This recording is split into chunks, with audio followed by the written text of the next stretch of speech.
Hi friends, எல்லோரும் எப்படி இருக்கீங்க? லாஸ்ட் வீடியோவில் பார்த்துருப்பீங்க, ஸ்டே டியூன்னு கொடுத்துருப்பேன். என்னென்னா, நாங்கள் சடனாக ஒரு பிளான் பண்ணி ஒரு சின்ன ட்ரிப் மாதிரி இப்போ கிளம்பிட்டோம். நாங்கள் எங்கே போயிட்டுருக்கோன்னா ஏலகிரி போயிட்டுருக்கோம். இந்த நான் சைடில் காட்டுறேன் இல்லையா வீடியோவில், அந்த மலை தான் ஏலகிரி. அதில் தான் இப்போ நாங்கள் ஏற போகிறோம். ஸோ திடீர்னு பிளான் பண்ணி ஒரு 2 days வந்து ஸ்டே பண்ணிட்டு வரலான்னு என் ஹஸ்பண்ட் சொன்னாங்க. ஸோ அதனால் எல்லாம் சடனாக மொதல் நாள் பிளான் பண்ணி மறுநாளே கிளம்பிட்டோம். ஸோ எல்லாம் பேக் பண்ணிவிட்டு கிளம்பியாச்சு. இந்த மலை ஏற போகிறோம் நாங்கள். ஏலகிரி மலை தான் இது. ரொம்ப சின்ன மலை தான், ஊட்டி கொடைக்கானல் அளவுக்கு கிடையாது. ரொம்ப குளிரும் இல்லை, ஆனால் ரொம்ப நல்லா இருந்துச்சு. பாருங்கள், அவ்வளோ மரம், எங்கே சுற்றி பார்த்தாலும் மரம் தான் இருக்குது. அவ்வளோ பீஸ்ஃபுல்லாக இருந்துச்சு. கரெக்டாக ஏற நேரம் வந்து பட்டு தூங்க ஆரம்பிச்சிட்டாங்க. நான் நல்லா வேடிக்கை பார்த்துட்டு வந்தேன். பாருங்கள், கொஞ்சம் ஏறியாச்சு மேலே. நான் அதிலே வீடியோ கவர் பண்ணிகிட்டே வந்தேன். இந்த ஹேர்பின் பெண்டு அதெல்லாம் இருந்தது.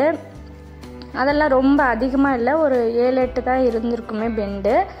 மேலே ரொம்ப ஏறுற மாதிரிலாம் தெரியல, கொஞ்சம் நார்மலாக தான் இருந்துச்சு. நல்லாவும் இருந்தது பார்க்குறதுக்கு வியூ. நாங்கள் வந்து மார்னிங் கிளம்பி ஆஃப்டர்நூன் டைம் போனோம். ஒரு 4 hours தான் ட்ராவல் எங்களுக்கு. ஆஃப்டர்நூன் அங்கே ரீச் ஆகிட்டோம். இது நாங்கள் ஸ்டே பண்ணியிருந்த ஹோட்டல். ரொம்ப ரொம்ப ரொம்ப நல்லா இருந்துச்சு. கண்டிப்பாக நாங்கள் அதுக்கு ரிவ்யூ கொடுத்துருக்கோம். சூப்பராக இருந்துச்சு இந்த ஹோட்டல். நான் நேம் வந்து உங்களுக்கு நான் ஷேர் பண்ணுறேன். ஏலகிரியில் ஃபஸ்ட்டு என்ட்ரானோடனே இந்த ஹோட்டல் இருக்குது. ரூமும் சூப்பராக இருந்துச்சு. மெயின்டெனன்ஸ் எல்லாமே நல்லா இருந்துச்சு. ரெஸ்டாரண்ட்டும் பக்கத்துலேயே இருக்குது. ஃபுட்டும் எல்லாமே அவங்களே ரூம் சர்வீஸும் பண்ணுவாங்க. பட்டு வந்தோடனே நல்லா எக்ஸ்ப்ளோர் பண்ண ஆரம்பிச்சிட்டாங்க. அவங்க கீழே ஸ்லிப்பர் இல்லாமல் இறங்கினோன்னே தரை ரொம்ப சில்லுன்னு இருக்குதுன்னு சொல்லிட்டு அதை ஃபீல் பண்ணிகிட்டு இருந்தா. அவளுக்கு இது புது எக்ஸ்பீரியன்ஸு. ஃப்ளோர் வந்து அவ்வளோ சில்லுன்னு இருந்துச்சு இறங்கினோடனே. அதுதான் அவள் நடந்து ஓடிட்டு இருந்தா. லன்ச் டைமுக்கு போனதுனால அங்கே பக்கத்தில் இருக்க ரெஸ்டாரண்ட் சாப்பிட்லான்னு போனோம். அங்கேயும் போயிட்டு ஆரம்பிச்சிட்டா மண்ணிலலாம் கை வைக்கிறதுக்கு. சரின்னு சொல்லிட்டு ரூமுக்கே வாங்கிட்டு போயிட்டு பார்சல் வாங்கிட்டு போயிட்டு ரூம்லேயே சாப்பிட்டுட்டோம். நாங்கள் மேக்ஸிமம் ரெஸ்ட் எடுக்கிற மாதிரி தான் அங்கே போனது. ஸோ பீஸ்ஃபுல்லாக அமைதியாக எங்கேயும் ரொம்ப சுற்ற வேணாம் அப்படின்னு பிளான் பண்ணிட்டோம். அங்கேயே ஸ்விம்மிங் பூல்லாம் இருந்துச்சு. ஜக்கூசி மாதிரி ஒன்று வச்சுருந்தாங்க, கிட்ஸுக்கு பாத் டப்பு. ஸோ பாப்பாவை அதில் ஈவினிங் டைமில் சாப்பிட்டுட்டு கொஞ்சம் நேரம் ரெஸ்ட் எடுத்துகிட்டு ஈவினிங் போயிட்டோம் ஸ்விம்மிங் பூலுக்கு. பாப்பாவை கொஞ்சம் நேரம் அதில் உட்கார வச்சு விளாண்டுட்டு என் ஹஸ்பண்ட் தண்ணியில் இறங்கினாங்க. ரொம்ப சில்லுன்னு இருந்தது. ஈவினிங் டைம்னால இன்னும் கொஞ்சம் பனி இறங்க ஆரம்பிச்சிருச்சு. ரொம்ப சில்லுன்னு இருந்துச்சு. நானும் இறங்கலாமா வேண்டாமான்னு யோசிச்சுட்டு இருந்துட்டு அப்புறம் ஃபைனலாக நானுமே தண்ணியில் இறங்கினேன். எனக்கு இது வந்து ஃபஸ்ட் எக்ஸ்பீரியன்ஸ் தான். அவ்வளோ சில்லுன்னு இருந்தது தண்ணி. பயமாகவும் இருந்துச்சு இறங்குறதுக்கு. என் ஹஸ்பண்ட் நீ வா, நான் தான் இருக்கலைன்னு சொன்னாங்க. நான் அப்படியே மெதுவாக இறங்கி கொஞ்ச நேரம் நின்னா அதுக்குள்ளே இவங்க மேடம் வந்து தனியாக விட்டுருந்தோமா, அவங்களும் இறங்க ஆரம்பிச்சிட்டாங்க. அதனால கொஞ்ச நேரம் ஒரு 5 minutes கூட இருக்காது நான் தண்ணிக்குள்ளே இருந்தது. அப்புறம் நான் அவள் வந்துடுவாளோன்னு சொல்லிட்டு நான் மேலே ஏறிட்டேன். என் ஹஸ்பண்டும் ஏறி வந்துட்டாங்க. அவ்வளோ சில்லுன்னு இருந்தது தண்ணி. என்னால் நடுக்கம் தாங்கவே முடியல. அப்புறம் கொஞ்சம் நேரம் ஆனதுக்கப்புறம் நார்மலாகிட்டேன். அப்புறம் கொஞ்சம் நேரம் அங்கனே நின்றுட்டு பாப்பா வந்துடுவாளோன்னு சொல்லிட்டு நான் மேலே ஏறிட்டேன். அப்புறம் பக்கத்துலேயே வந்து கிட்ஸ் விளாட்ற மாதிரியும் ஸ்விம்மிங் வந்து வச்சுருக்காங்க. ஸோ அது வந்து ஹைட்டு கொஞ்சம் கம்மி தான். ஸோ ஆசைப்பட்டதுனால நாங்கள் அவளை பக்கத்தில் விட்டு நாங்கள் 3 பேரும் ஒரு இதில் விளாண்டுட்டு இருந்தோம், பால் வச்சு. பாப்பாக்காக கொஞ்சம் டாய்ஸ்லாம் நான் எடுத்துகிட்டு போயிருந்தேன். அவளுக்கு என்னென்ன நெசசரியோ அது எல்லாமே நான் எடுத்துகிட்டு போயிடுவேன். மெடிசன்லேருந்து ஃபுட்டு, லோஷன் எல்லாமே எடுத்துகிட்டு வந்துடுவேன். ஸோ பால் எடுத்துகிட்டு வந்திருந்தனால அந்த தண்ணியில் போட்டு அப்படியே விளாண்டுட்டு இருந்தோம் கொஞ்ச நேரம். அவளுக்கு அவ்வளோ எக்ஸைட்மெண்ட் அதில் விளையாடுறதுல. அவள் ரொம்ப ஜாலியாக என்ஜாய் பண்ணா. எங்களுக்கு அதை பார்க்கவே அவ்வளோ ஆசையாக இருந்துச்சு. நல்ல டைம் ஸ்பெண்ட் பண்ணணுன்னு சொல்லலாம், அந்தளவுக்கு ஜாலியாக இருந்துச்சு. நல்லா விளாண்டா தண்ணியில்.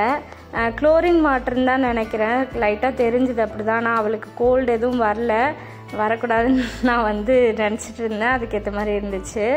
அப்படியே அன்னைக்கு ஈவினிங் நல்லா விளாண்டுட்டு நைட் டைம் தான் ஒரு இடத்துக்கு போகலாம் அப்படின்னு அங்கே இருக்கவங்கள்ட்ட விசாரிச்சுட்டு ஒரு இடத்துக்கு போனோம். இந்த இடம் பேர் வந்து ஸ்கைரா. இது வந்து நைட் டைமில் தான் சூப்பராக இருக்கும், போய் பாருங்கன்னு சொன்னாங்க. ஃபுல் அண்ட் ஃபுல் எல்லாமே லைட் செட்டிங் தான்.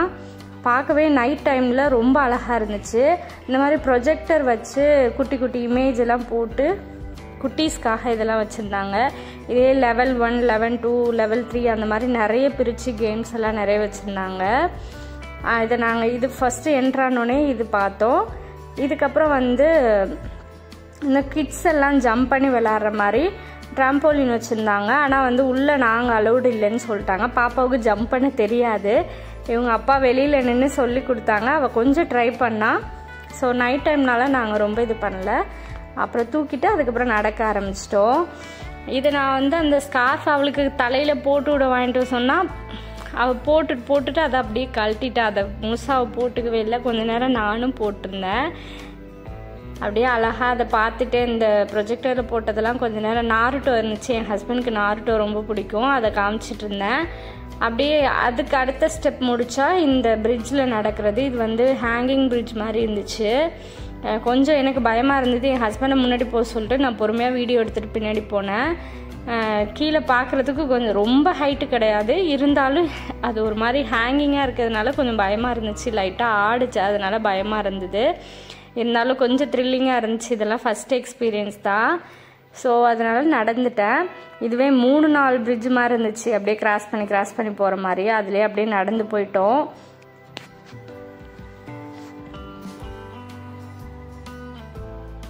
இது வந்து பகல் டைமில் உள்ள கேம்ஸும் நிறைய இருக்குது. நைட் டைமில் வந்தால் லைட்டிங்ஸ் அதெல்லாம் பார்க்க நல்லா இருக்குன்னு சொன்னாங்க. நாங்கள் சும்மா போனோம், வெளில என்ன இருக்குதுன்னு பார்க்கலான்ட்டு போனபோது அங்கே இருக்கிறவங்க சொன்னாங்க. நாங்கள் பானிபூரி சாப்பிட்டோம். அந்த கடையில் வந்து எங்களுக்கு சொன்னாங்க இந்த இடம் போங்க நல்லா இருக்குன்னு சொல்லிட்டு சரின்னு வந்தோம். இது பிரிட்ஜு கிராஸ் பண்ணி வந்தோடனே இங்கே ஒரு செட்டிங்லாம் நிறைய வந்து டெக்கரேட் பண்ணி ஃபோட்டோஸ் எடுக்கிற மாதிரி நிறைய வந்து அவங்க க்ரியேட் பண்ணி வச்சுருந்தாங்க. அதிலெல்லாம் அங்கங்கே ஃபோட்டோ எடுத்தோம். அப்புறம் நிறைய அங்கே நாங்கள் ஒர்க் பண்ணுறவங்க இங்கே மொத்தமாகவே ஒரு 5-6 பேர் தான் எங்களை மாதிரி வந்திருந்தது. ரொம்ப கூட்டம்லாம் கிடையாது. ஆனால் அங்கங்கே ஒரு ஆள் நின்றுட்டே இருந்தாங்க. இங்கே போங்க அங்கே போங்கன்னு சொல்லிகிட்டே இருந்தாங்க. நிஜமாவேங்க ஒரு டூரிஸ்ட் பிளேஸ் போனால் எல்லாருமே ரெஸ்பான்ஸ் பண்ணுவாங்களான்னு சொல்ல முடியாது. இங்கே வந்து நாங்கள் பார்த்த வரையுமே ஹோட்டல்லையும் சரி, ஒரு இடத்துக்கு போனால் அங்கே ரெஸ்பான்ஸ் பண்ணுறதும் அவங்க நம்மளை கவனிக்கிறதுமே வேறு விதமாக இருந்துச்சு. எல்லாமே அழகாக சூப்பராக ஒவ்வொரு விஷயத்தையும் எங்களுக்கு சொல்லி தந்தாங்க. இங்கே வந்து டிஜேலாம் வச்சுருந்தாங்க. கூட்டம்லாம் இல்லாதனால மேபி இருந்தால் டான்ஸ் எல்லாம் ஆடிருப்பாங்களோ என்னமோ தெரில. நாங்கள் பாப்பாவை ஆட சொல்லி என்கரேஜ் பண்ணிட்டு நானும் டான்ஸ் ஆடிட்டு இருந்தேன். அவளுக்கு மியூசிக் பார்த்தோன்னா ஆடணும்னு குதிக்க ஆரம்பிச்சிட்டா. அங்கே போய் நின்று அந்த இமேஜ் எல்லாம் வருது இல்லையா பேக்ரவுண்டில், அதெல்லாம் பார்த்து ஜாலியாகிட்டா அவள். என் ஹஸ்பண்டும் ஆட சொல்லிட்டு இருந்தாங்க. அவள் அப்பப்போ ஆடினா, இருந்தாலும் அவளுக்கு கொஞ்சம் திடீர்னு அந்த சவுண்டு ரொம்ப ஹெவியாக இருந்துச்சு. அதனால் அந்த ஸ்பீக்கர் சவுண்ட் பார்த்துட்டு பயந்துட்டு இருந்தா. அப்புறம் இந்த ஸ்விங்கில் கொஞ்சம் நேரம் ஆடிட்டு இருந்தோம். அப்புறம் நான் இறங்குற டைமில் நான் நின்றுட்டு இப்படி தான் ஆடணும்னு சொல்லி ஆடி காமிச்சிட்டு இருந்தேன். ஆதியா நான் பண்ணுறதை பார்த்துட்டு அவள் சிரிச்சிட்டு இருந்தா. அப்புறம் குட்டீஸ்க்கு நிறைய கேம் இருந்தது. ஸ்லைடு, அந்த மாதிரி ஸ்விங்கு, இது இல்லாமல் நிறைய இருந்துச்சு குட்டீஸ்க்குன்ட்டு. பாப்பா வந்து ஒவ்வொரு இடத்துலையும் கொஞ்சம் நேரம் உட்கார வச்சு விளையாட வச்சு தூக்கணும். அவள் இங்கே வீட்டுக்குள்ளே இருக்கிறதுக்கு இந்த மாதிரி வெளில கூப்பிட்டு போனோன்னா அவளும் புதுசாக நிறைய விஷயங்களை அந்த டைம் பார்த்தா. அவளுக்காகவே தான் இனிமேல் எங்கே போனாலும் அவளுக்கு மெயினாக எக்ஸ்ப்ளோர் பண்ணுற மாதிரி தான் கூப்பிட்டு போகிற மாதிரி இருக்கும். அப்படி தான் நாங்கள் நினச்சிட்ருக்கோம். பார்க்கலாம். இது நல்லா என்ஜாய் பண்ணா. நிறைய குழந்தைங்களுக்காக நிறைய விளையாடுறதெல்லாம் இருந்துச்சு. அப்புறம் இன்னொரு சைட் பார்த்திங்கன்னா அவங்க அனிமல்ஸ்லாம் நிறைய வச்சுருந்தாங்க. என்னென்னமோ சொன்னாங்க. டாக்லேயே ஏதோ ஒரு வெரைட்டி டாகு, கேட்டு, அப்புறம் வந்து கேமல் இருந்துச்சு. அங்கே எங்களுக்கு கேமல் அந்த அண்ணா கூப்பிட்டு காமிச்சாங்க. நீங்கள் வாங்க நான் காட்டுறேன், ஆனால் நீங்கள் பகல்லையும் வேணுனாலும் வந்து பார்க்கலாம், ஃபீட் பண்ணலான்னு சொன்னாங்க. நாங்கள் எங்களை கூப்பிட்டு காமிச்சோன்னா அது படுத்து இருந்துச்சு. அந்த அண்ணா கூப்பிட்டோன்னா அவங்க குரல் கேட்டு சாப்பாடு கொடுக்க போகிறாங்கன்னு நினச்சிட்டு அது வந்துடுச்சு.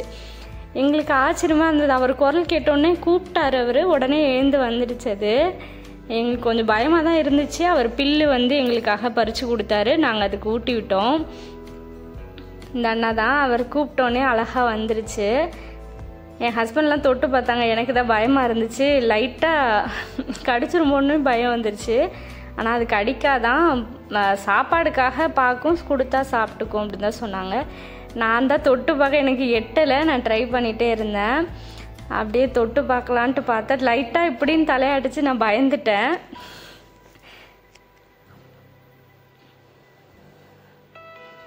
அப்படியே அந்த டே வந்து முடிச்சுட்டு நாங்கள் அப்படியே ரூமுக்கு போயிட்டோம். சூப்பராக இருந்துச்சு. கூட்டம் இல்லாததுனால நாங்கள் மட்டும் தனியாக பார்த்ததுனால இன்னும் நல்லா இருந்துச்சு. பேர்ட்ஸ் எல்லாம் கூட அங்கே வச்சுருக்காங்க. பேர்ட்ஸுக்கு ஃபீட் பண்ணுற மாதிரிலாம் நிறைய இருக்குது. அதெல்லாம் நைட் டைமில் ஓப்பன் கிடையாது, க்ளோஸ் தான். பகலில் தான் போகணுன்னாங்க. ஆனாலும் நாங்கள் போகல. இதுதான் நாங்கள் அன்றைக்கி ஃபஸ்ட்டு டே போயிட்டு நாங்கள் இது தான் எக்ஸ்ப்ளோர் பண்ணோம். செகண்ட் டே வந்து நான் அடுத்த வீடியோவில் ஷேர் பண்ணுறேன். இந்த வீடியோ பிடிச்சிருந்துச்சுன்னா லைக் பண்ணுங்கள், ஷேர் பண்ணுங்கள், மறக்காமல் சப்ஸ்கிரைப் பண்ணிவிட்டு பாருங்கள். இதே மாதிரி நெக்ஸ்ட் ஒரு இன்ட்ரெஸ்டிங்கான வீடியோவில் பார்க்கலாம். இந்த வீடியோ நான் கம்ப்ளீட் பண்ணிக்கிறேன். தேங்க்யூ ஃபார் வாட்சிங்.